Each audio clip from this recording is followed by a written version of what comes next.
So we're here with Jeff Hughes, the sheriff of Williamson County, Tennessee. Yes, sir. And Sheriff Hughes got elected in 2024. I took office March the 12th of 2024.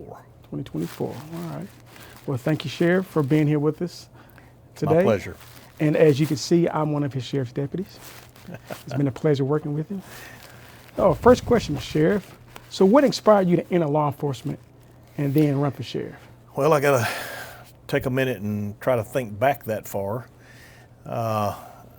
Having been in the business now for 40 years, I know I don't, look much older than 30, but long time ago, I just accidentally kind of stumbled into law enforcement. I was working at a warehouse over on Thompson Lane, and I knew that's not what I wanted to do. I didn't know what I wanted to do. But some buddies of mine were going on vacation, and they said, "Why don't you go with us?" And I said, might as well. So I up and quit my job, went on vacation with these guys, and just so happens before I left town, I put in an application at the Fairview Police Department. This was in 1983. Okay. And lo and behold, when I returned from vacation, they hired me, and that began a very long, and I guess what some would say storied career. Okay. Over 3 different entities. Started out at Fairview, and I only worked there for about 3 years. In February of 1986, I moved over to the Brentwood Police Department and spent the next 36 years of my career at Brentwood, and rose through the ranks from patrolman all the way to chief of police, and retired in February of 2022, and was really enjoying the retired life for a couple of years there until my predecessor, Sheriff Dusty Rhodes, decided that he was going to step down midterm. And the opportunity arose for me to enter the race to finish his unexpired term, and I started getting a lot of phone calls and a lot of encouragement, and the rest, as they say, is history. Here I am. Yeah. Yeah. Well, thank you for throwing your name in the hat. Well, thank you for working with me, Drell. Yes, It's people like you that make it worthwhile to come out of retirement, because it's not it's a tough job, and retirement's not that bad after all. Yeah. When you get a taste of it, it's pretty good, pretty sweet.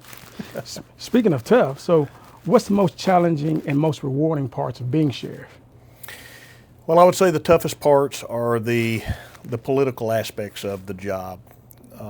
This is the only job in law enforcement that has directly had any ties to politics. Now, there are political implications in law enforcement. You have governing bodies and those sorts of things. But when you're elected by the people and you add that political piece to the job, it really makes it much more challenging, because, as the sheriff, you serve everybody.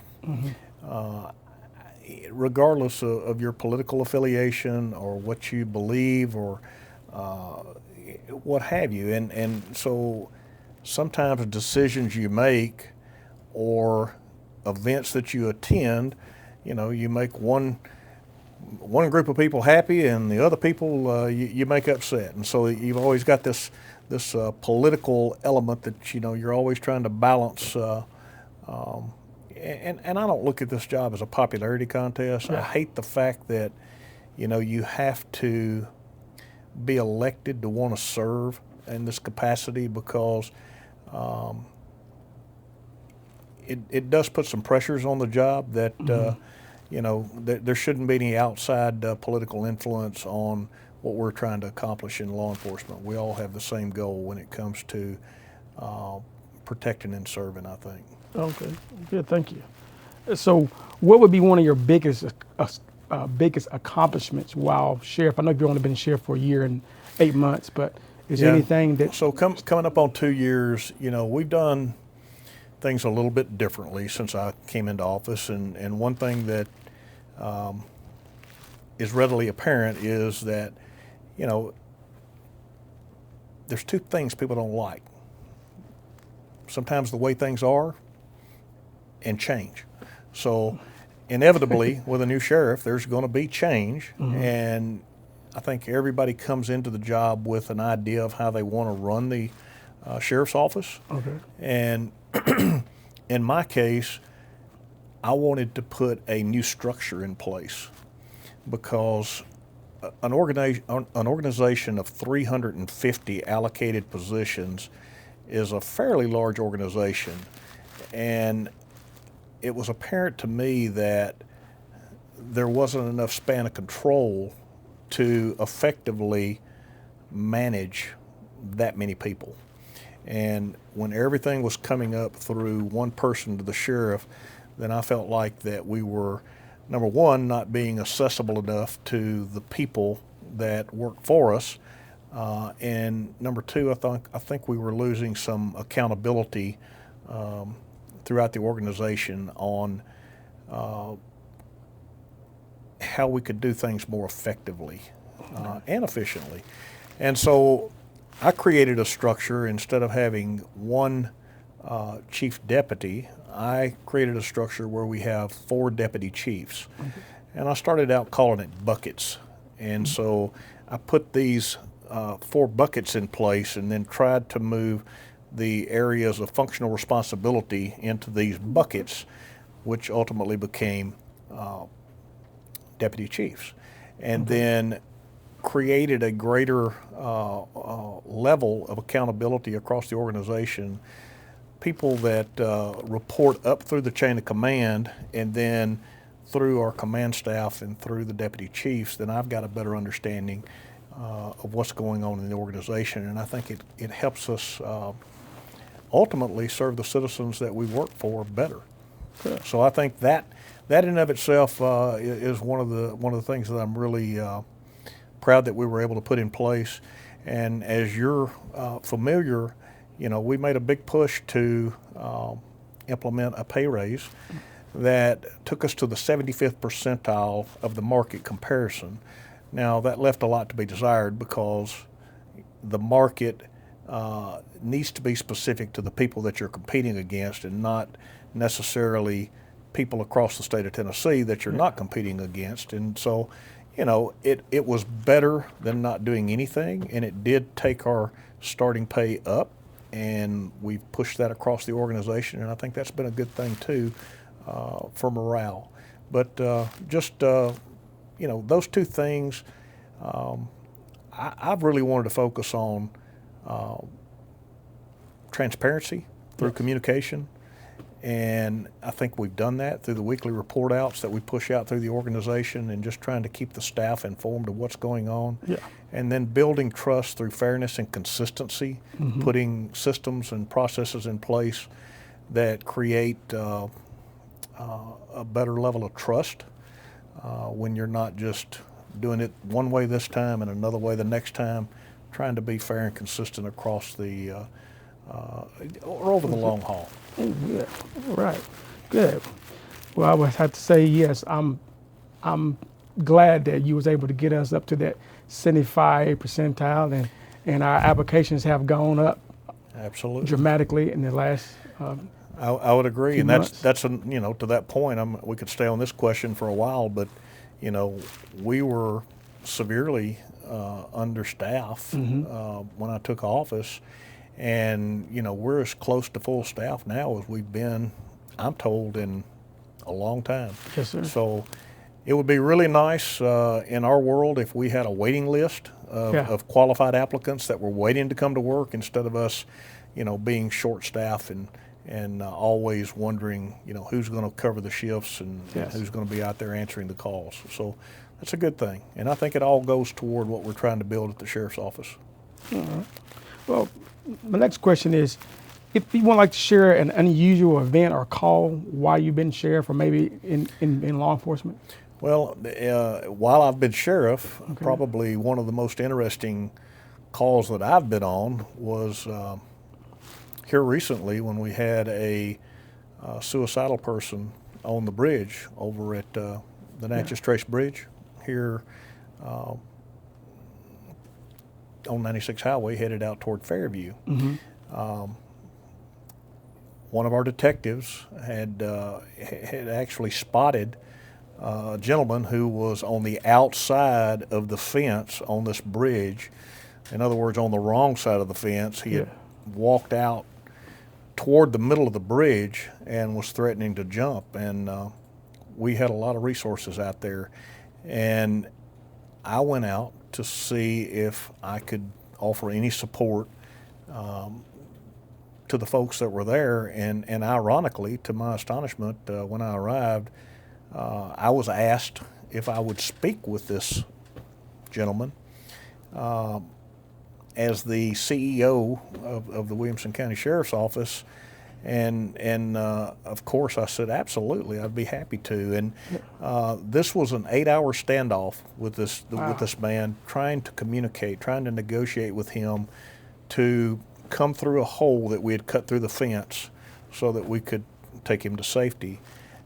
And I'm not a hostage negotiator. I've never been trained in hostage negotiations, and the last thing I wanted to do was get in the middle of something. But at the same time, I wanted to offer my services in any way I possibly could. Yes. And in this particular case, prayed with the gentleman. Actually had a cheeseburger with him while he was on one side of the fence and I was on the other, and thankfully to the trained professionals that were there, the negotiators, they ultimately did talk him into coming on to the right side of the fence, and he was taken into protective custody for his safety. So that was an interesting experience in the short time that I've been sheriff. So where did cheeseburger come from? Well, someone went to McDonald's, and I had asked this guy. I said, man, if you'll just come to this side of the fence, let's you and I go get some lunch. I said, how about let's go get a burger? Okay. And lo and behold, somebody shows up with a sack of burgers, and I took him over a hamburger, took him over a cheeseburger, and he wanted me to have one with him. So I stood there and had a cheeseburger with this guy while we continued to negotiate. So we can say the golden arches saved the day. Apparently so. But in over the course of 40 years, if you can name it, think of it, imagine it, I've had some kind of involvement at some level in pretty much everything, and it's been a nice long ride. I've been very blessed. So, over those years, how has law enforcement changed or evolved? Oh my goodness! Throughout those years. Well, I tell people when I started on the road in patrol, we drove Dodge Diplomats, Plymouth Grand Furies. They had a bench seat in the front, vinyl. And if you weren't buckled in good and you hung a curve real fast, you would slide from one side all the way to the other. No computers, none of the technology that we have today in these cars. Today they look like a cockpit. Yeah. And I mean, you're really crammed in there. And when I would leave to go on patrol, it was a pen and a pad of paper. Yeah. That's the way we policed back then. And there were no cell phones. You might have had a handheld radar, if you were lucky enough to be the one on the shift that got it. Yeah. But there were no in-car cameras. There were no body cameras. None of the technology that you see today. That this has really evolved into a profession. Yeah. And it was far from that in 1983. I think we were still trying to get there. And I think that the level of education and the training, the mandates, and the salaries that you see that officers and deputies are making today is evident of how far we've come as a profession. That's good. All right. So how do you view the present standards of the use of force, high-speed chases, crowd control, etc.? I was very fortunate to be on a team, a task force, if you will, when I was with the Tennessee Chiefs of Police Association. And there was an esteemed group of gentlemen, Jeff Long, who is the Commissioner of Safety, a former sheriff, was on that team, and David Roush, who is the director of the TBI, and several of us came together to talk about best practices as it relates to use of force, pursuit, and those high-risk things that create the most liability for law enforcement in general. And so we created some model policies, and we worked kind of in concert with the governor's office to come up with these model policies that we pushed out across the state of Tennessee through the Chiefs Association and the Sheriff's Association, so that we all were working off of the same playbook, if you will. We shouldn't be doing it one way in one part of the state and another way in another part of the state. And I think that really brought us all closer to center when it came to drafting a policy that we could all work off of, that made us much more, I think, responsible in how we dealt with use of forces, Yes. and de-escalation in particular, and pursuits. Those are two things that have historically been instances that create high liability for law enforcement. And I think we really moved the needle on that, and you can look at the trends over years and look at where, maybe use of forces and pursuits were at one time, and hopefully to where we have come to today, to where when we pursue someone, we've taken everything in consideration. We want to make sure that our policy is sound, which is the thing that we put in place. We want to make sure that our training is in place to train on the policy, and then we got to make sure that our practice meets our policy. And so I think that we made a very concentrated effort a few years back, and I'm proud to have been part of that group that helped formulate those policies. Thank you. This is the last question for today. It says, so a lot has changed in Williamson County over the years. So what is something that has changed the most since you've been sheriff? Well, I alluded to it earlier, just the structure itself, but, I think just from my perspective, the county has grown exponentially. And so the population obviously has increased. Crime, we're very fortunate and blessed to have a relatively low crime rate in comparison to maybe some of our surrounding counties. We neighbor Nashville just to the north, and we've got I think a pretty good handle on that. But it's something that we can't rest on. It's something that we have to continue to be diligent in making sure that we don't become soft on crime. I think that's one thing that we've worked collectively as a criminal justice system in concert with our district attorney and our judges and all of our law enforcement partners here in the county to make sure that we're tough on crime. But having said that, when your population grows, your crime can tend to your crime rates can tend to grow as well, and so we've got to make sure that we maintain pace with the times. In other words, when I came into office, as you recall, I immediately asked for 18 additional people. And it was my understanding that we had not added any new personnel since 2018. Well, obviously the population had risen, and arguably the crime rates had started to trend up, and response times were going up. Well, what didn't change? The staffing, and we've got to stay up with the times, and the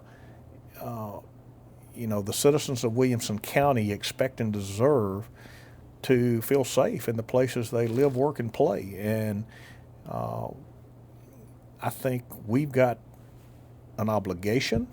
I've got an obligation as the sheriff to provide you and every deputy here in the sheriff's office the tools and resources they need, the competitive pay to keep you employed here, to get you trained up and retain you, so that we can continue to deliver the best level of service we can to the citizens of Williamson County. And, you know, that's really, if I had to say one thing that kind of summed up why I'm doing what I'm doing now, it's really for that reason. It's to try to leave this place a little better than I found it, and